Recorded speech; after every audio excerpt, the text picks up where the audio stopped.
อ้ให้นอนนกลูกโอ้นกเขามากินน้ำลูกอันเนาะเฮือนป้ากาก็ป้าเฮ็ดบ่อน้ำให้นกเขาเด้อเนาะโอ้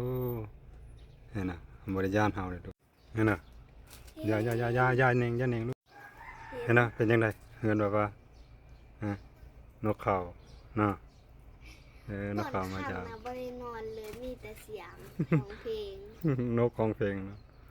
กบเขียดของได้สองตัวนะ สองตัวเดี๋ยวมันกินน้ำอยู่ลูกโอ้แม่นบ่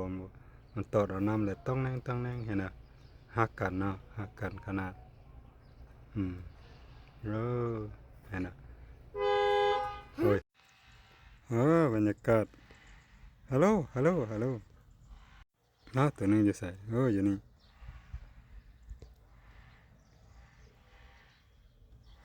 มันตอดกินแมงไม้นะ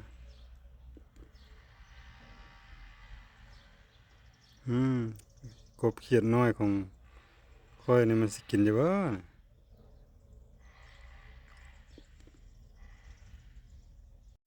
ว้าวฮักกันหมายมั่นหลายสันภูก็ปีนไต่นกน้อยตัวนี้มันนกแจนแวนตัวนี้